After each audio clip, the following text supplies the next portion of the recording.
Bueno, estamos preparados para nuestra siguiente conversación de esta tarde. Pedro Miguel González, miembro del Partido Revolucionario Democrático, además delegado del Congreso de este colectivo, porque con él es interesante abordar, Edna, temas de actualidad, sobre todo el inherente a estas acciones que desde Estados Unidos se han emprendido, bueno, más que acciones, este discurso que el presidente Donald Trump ha emprendido desde previo a su toma de posesión y ahora como presidente de los Estados Unidos con respecto a la administración del Canal de Panamá. Bienvenido y qué gusto tenerlo con nosotros.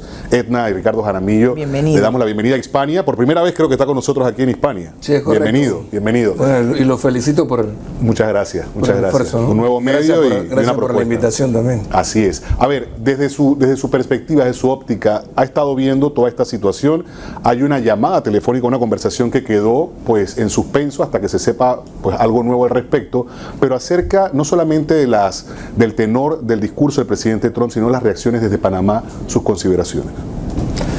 Bueno, ante todo, creo que todos los panameños estamos preocupados por la situación que se ha generado. Hay quienes plantean, hay un artículo profundo de un periodista israelí que salió publicado la semana pasada, en la que se plantea que todas estas movidas sensacionalistas que ha hecho el presidente Donald Trump, como el caso de Panamá, la anexión de Canadá, de Groenlandia, el Golfo de América en lugar del Golfo de México, el tema de los aranceles, bueno, todo lo que ha hecho hasta el momento el señor Trump de carácter muy sensacionalista, tiene el propósito de entretener a la media y a la opinión pública de Estados Unidos en el mismo momento en que sus colaboradores, encabezados por Elon Musk, desmantelan buena parte del gobierno federal. Y nadie está comentando esto. Hasta ahora he visto que Bernie Sanders y una serie de dirigentes demócratas del Congreso de los Estados Unidos se han manifestado ya preocupados por lo que está ocurriendo en Estados Unidos. Pero en el caso particular de Panamá, me preocupa es la forma en que este gobierno, encabezado por el presidente Mulino y por el canciller Hacha, han manejado este tema. O sea, la visita del secretario de Estado de Estados Unidos, Rubio, creo que no fue manejada de la mejor forma. Mucho nerviosismo de parte de Panamá, mucha seguridad de parte de este señor, la forma en que se ha manejado el tema de forma individual, como lo ha dicho el propio presidente en su conferencia de prensa del pasado jueves, creo que es totalmente equivocado. O sea, nosotros tuvimos una relación con Estados Unidos durante 65 años, desde 1903 hasta el año 68, basada precisamente en una estrategia como la que tiene José Raúl Mulino, que es, nosotros somos el gobierno y esta relación la manejamos de forma bilateral. Una relación que obviamente es asimétrica a un país, el más poderoso económica y militarmente del mundo, que además amenaza con tomar, si es preciso por la fuerza, de vuelta el Canal de Panamá, luego de 40 y tantos años. Por un lado, y por el otro lado, un gobierno que no se apoya en la sociedad y sus organizaciones y que al mismo tiempo no recurre a lo que recurrió Omar Torrijos en su momento, que fue a la solidaridad internacional. O sea, la forma en que José Raúl Mulino está manejando la coyuntura es diametralmente opuesto a lo que hizo Omar Torrijos en la década del 70, que tuvo tanto éxito. O sea, nosotros logramos la hazaña de arrancarle estos tratados a Estados Unidos, a pesar de que estos mismos sectores que gobiernan ahora con Donald Trump, la ultraderecha norteamericana, se oponía a esos tratados precisamente porque Panamá logró sentar de alguna manera en el banquillo de los acusados a Estados Unidos, porque Estados Unidos en la posguerra, después de la Segunda Guerra Mundial, en la década de los 50, de los 60, le exigía a las potencias europeas desmantelar sus colonias en Asia o en África, y el 9 de enero de 1964 quedó en evidencia de que este país, que era el que propulsaba supuestamente la libertad en el mundo libre, tenía una colonia además con un apartheid, con un doble estándar aquí en Panamá, y quedaron en evidencia además masacrando al pueblo panameño, claro. y eso los dejó en una posición de debilidad que los obligó a negociar. El presidente Robles con su equipo hicieron una negociación, los tratados aquellos que nunca ratificó la Asamblea Nacional, los Robles-Johnson, los tratados 3 en uno, a los que Torrijos denominó pues la eternidad más uno, porque ellos se quedaban por 100 años más prorrogables. Entonces, en el 2067 probablemente, o 2068, los panameños habríamos tenido la posibilidad de tomar control del canal. Lo que hizo Torrijos fue una hazaña, pero lo logró porque hubo una estrategia en la que Panamá se apoyó, primero en la comunidad latinoamericana y luego en el mundo entero, e hizo de la causa de Panamá una causa internacional.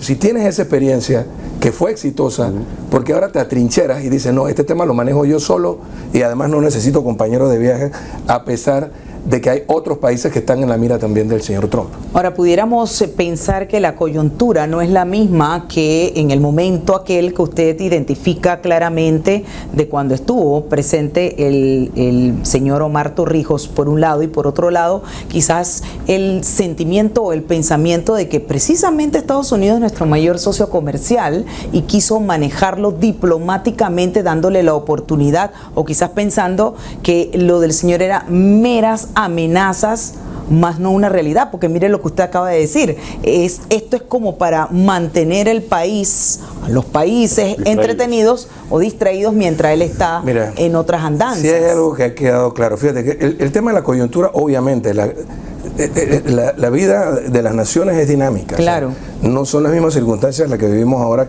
que las que vivíamos hace 50 años atrás. Eso es cierto. Ahora, ninguno de los gobiernos oligárquicos que tuvimos hasta 1968 tuvo la categoría para asumir como una causa nacional, apoyado con una gran alianza social desde los sectores más progresistas de la sociedad panameña hasta los más conservadores. Apoyaron a Omar Torrijos en esa epopeya, y ahora la circunstancia no deja de ser igual en el sentido de que necesitamos una gran unidad nacional. ¿Y quién puede convocar esa unidad nacional? El presidente de la República, y no lo está haciendo. Además, en medio de la coyuntura en la que nosotros estamos discutiendo una ley de la seguridad social, en la que la élite económica del país pretende hacerse de la administración de los fondos de la Caja de Seguro Social e individualizar las cuentas de todos los cotizantes, que en el caso de los hombres por debajo de 55 años, en el caso de las mujeres por debajo de 50 años, algo que no está en la ley actual. Entonces, cuando tú ves ese tipo de enfrentamientos a lo interno, no abonan a la unidad nacional. Yo creo que este es un buen momento para que el presidente de la República haga un alto y convoque a la unidad nacional. Y si tiene que ceder en temas coyunturales que además son estratégicos, porque el tema del seguro social es un tema estratégico, hacerlo y no tener una sociedad dividida por el tema de la seguridad social frente a la amenaza que tenemos con estos sectores ultraconservadores en Estados Unidos, en el poder ahora en Estados Unidos. Entonces, ya te digo, vale mucho y cuenta mucho el liderazgo político. O sea, nosotros logramos lo que logramos en la década de los 70 porque teníamos un liderazgo consecuente, firme, de todos los sectores sociales, pero además conducido por una visión que conllevaba a la liberación nacional. Ahora, si lo que tú tienes es un gobierno que tú mismo lo defines desde que llegas como un gobierno de corte empresarial, en el que prevalece el criterio que tú planteabas hace un rato, el tema de la relación comercial con Estados Unidos, son estos actores los que en una coyuntura tan delicada debieran estar representando los intereses de la sociedad panameña. No tiene el presidente de la República en este momento que hacer un alto y, si es necesario, convocar a una unidad nacional, y si es necesario incluso hacer una reevaluación de su equipo de gobierno para poder enfrentar la coyuntura con una unidad nacional? Yo creo que esa es una pregunta que hay que hacerse y que el presidente debería hacerse y los asesores del presidente deberían hacerse, porque frente a la amenaza que tenemos, que no es cualquier cosa, entonces la única forma de poder con éxito sortear esta coyuntura es que los panameños estemos unidos por un lado, pero al mismo tiempo convoquemos al respaldo internacional. O sea que esta acción o esta iniciativa de alzar la bandera inicia o debe iniciar desde la concertación de todos los sectores del país y salir precisamente a buscarlos en el mundo. Sí, y se están ofreciendo. Claro. Ellos, hay países que ya se están manifestando por su propia cuenta. Y no sería difícil hacerlo. A pesar de que el presidente Mulino, sin que Estados Unidos se lo pidiera, se ha puesto quizás a la vanguardia de la expresión cual satélite de la política exterior de los Estados Unidos en temas coyunturales en América Latina que nos distancian de gobiernos progresistas. A pesar de eso, hay una historia en nuestra relación, por ejemplo, con Venezuela, con el pueblo venezolano. No me estoy refiriendo necesariamente al gobierno de Nicolás Maduro, con el pueblo venezolano que fue solidario con Panamá en su causa, o con Colombia, o con los países de Centroamérica, como también Nicaragua. O sea, hay una serie de países en América Latina que tienen una situación especial en su relación con Estados Unidos, que sin duda son los que mayor compromiso tendrían en respaldar a Panamá. No tanto por el propio respaldo de estos países, sino por las alianzas, o sea, por el esfuerzo que han hecho a lo largo, y ahora te cito como ejemplo, o sea, a lo largo de su supervivencia, por más de 62 años bloqueado económicamente por Estados Unidos. Cuba tiene una relación con una gran cantidad de países en el mundo, países que pueden ser solidarios con Panamá en una causa como esta. Ahora, todo esto debe partir desde quienes dirigen la política exterior de Panamá, no puede surgir desde los sectores sociales. Y si José Raúl Mulino lo comprende, él puede tener entonces mucha mayor fortaleza cuando llegue a sentarse a conversar con los norteamericanos. Y el ejemplo que te cito, fíjate, después que iniciaron el proceso de negociaciones con el acuerdo Taft-Kissinger en 1974, la administración era la de Gerald Ford, el vicepresidente de Richard Nixon, que asumió la presidencia de la República luego del escándalo de Watergate. Y durante más de 2 años, una delegación de negociadores norteamericanos, tanto del Partido Demócrata como del Partido Republicano, avanzaron notablemente en las negociaciones. Carter se oponía a los tratados durante su campaña de 1976. Pero cuando llega el presidente Carter al poder en enero, el 20 de enero de 1976, coincidió con una visita que hizo Omar Torrijos a Cuba, a la Cuba de Fidel, a la Cuba, el líder y portaestandarte de los países no alineados, del grupo de los 77. Y buena parte del respaldo que tuvo Panamá de los países no alineados y de todos aquellos países que estaban luchando por su independencia en África o en Asia, nos respaldaron precisamente por esa gestión. Fue un acto de valentía de Omar Torrijos, de ir precisamente a visitar Cuba, a establecer relaciones diplomáticas con Cuba, a visitar Cuba y además de eso transmitir un mensaje con un discurso patriótico y nacionalista como lo hizo en aquel momento. ¿Eso deterioró las relaciones con Estados Unidos? No. Eso le dio fuerza a Panamá para sentarse en una mesa de negociación. Pero si tú no tienes respaldo, además estás rodeado de empresarios, como tú mismo lo dijiste cuando empezabas la gestión de gobierno, que privilegian los temas comerciales a las circunstancias de carácter político, que no tienen formación política en los temas de Estado. Son estas las personas que nos van a representar frente a una amenaza tan grave como la que tenemos con el señor Donald Trump a la cabeza. Creo que para que nosotros tengamos éxito, lo primero que tienen que hacer ellos es un alto y hacer esta convocatoria. No es posible que haya pasado ya casi un mes desde que comenzaron estas amenazas y José Raúl Mulino no haya sido capaz de convocar a los dirigentes de los partidos políticos, de todos los partidos políticos, para tocar el tema, o a las organizaciones sociales para tocar un tema que requiere de la unidad nacional. Ahora, ¿qué pasaría si el señor presidente, después de todos estos días, ha reflexionado y se pregunta, bueno, sí, yo necesito de la unidad nacional, como usted lo dice, yo necesito del concierto y apoyo de esos países que ya voluntariamente me han dicho, estamos con ustedes? ¿Esto realmente bajaría las amenazas, la intensidad del señor Trump?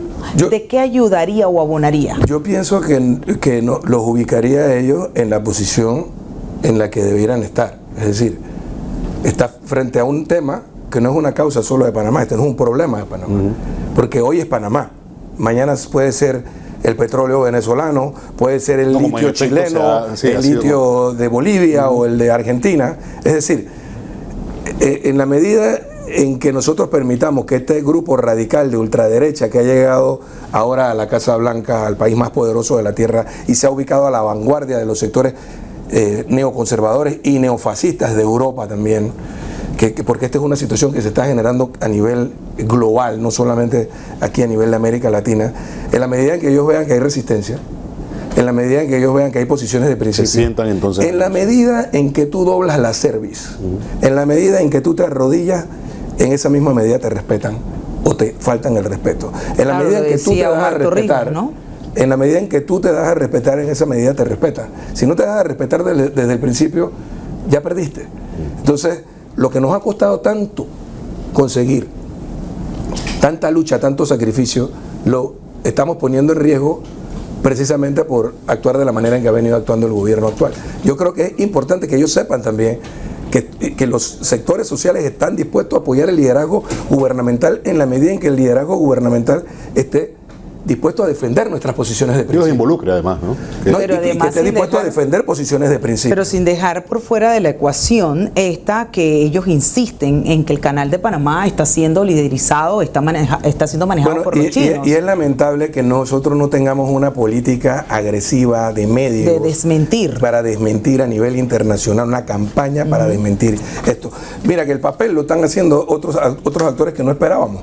No sé si bien leyeron en el día de ayer el artículo publicado en el New York Times al respecto de esto, sobre todas las mentiras. O sea, todo lo que ha dicho Donald Trump sobre Panamá es mentira. Y lo sabe. Sí, sí. Y lo sabe. Él lo Sí, sabe, sí, claro. porque es que aquí está primando una máxima gobeliana del fascismo nazi, repite Lo una mismo. mentira Así mil es. veces y la convierte Así en verdad. es. ¿Quién le dice a los fanáticos de Donald Trump en Estados Unidos Que él está Que no es equivocado. cierto. que no es cierto lo que el señor está diciendo? Claro. La única forma de hacerlo es que tú tengas una campaña agresiva a nivel de medios masivos, a nivel de redes sociales, y tiene que haber una contraofensiva Pero de entiendo parte que de hay una Panamá para persona que aclarar. está siendo pagada y supuestamente la persona Bueno, pues, responde a los intereses de Donald exactamente. Trump. Bueno, eso he visto en algunas presentaciones en redes sociales y en medios de comunicación de que ha ocurrido. Yo creo que el gobierno debiera aclarar esto. Como este lobista, que entiendo está cobrando más de $2 millones con su firma al gobierno panameño para hacer enlace con el círculo de Donald Trump, se manifiesta de esta manera pidiendo una intervención si es necesario patear algunos traseros aquí en Panamá. Entonces, pero yo creo que eso es parte de la retórica de la guerra psicológica previa a otras acciones que pudieran tomar más adelante. Lo que han hecho con Colombia, por ejemplo, o lo que están haciendo con México, Con los es aranceles. realmente preocupante. Entonces, eso le puede preocupar, te repito, a ese entorno de empresarios en el círculo político cercano a José Raúl Mulino, pero nosotros tenemos que actuar. ¿Cómo quiere pasar José Raúl Mulino a la historia? ¿Quiere pasar como el hombre que fue capaz de liderizar al país enfrentando una amenaza de una coyuntura tan difícil y preservando nuestros mejores intereses? ¿O va a pasar como aquel que se rindió ante ese tipo de amenazas y que fue capaz de ceder lo que no cedió ningún otro gobierno en la etapa post-invasión? Porque debo decirlo, todos los gobiernos en la etapa post-invasión le han hecho a Estados Unidos concesiones, una a una, desde el Tratado de Patrullaje Conjunto de 1991, que pasó luego por el convenio que nunca ha sido ratificado en la Asamblea Nacional y que aún así la Corte Suprema de Justicia dijo en un fallo frente a una demanda de inconstitucionalidad que presentamos cuando fui presidente de la Asamblea, de que es constitucional el acuerdo Salas-Becker. Desde esos dos acuerdos hasta la última administración, Estados Unidos ha ido afianzando sus garras y sus dientes en la República de Panamá. Claro. Pero ahora está amenazando con echar el reloj de la historia para atrás y retomar el control del Canal de Panamá. Y la única forma en que podemos evitarlo es que ellos vean a un pueblo unido y Fortalecido. respaldando la gestión de un gobierno que está dispuesto a defender sus intereses. Interesante. Vamos a ver qué ocurre en lo próximo y obviamente que sean todos los aportes de los diferentes sectores tomados en cuenta, porque al final es un tema que sí nos involucra sí o sí a todos los panameños. Muchísimas gracias. Muchísimas gracias. Expresidente de la Asamblea, además No, tenía que gracias. decir yo hace un momento en la Gracias. presentación. Gracias.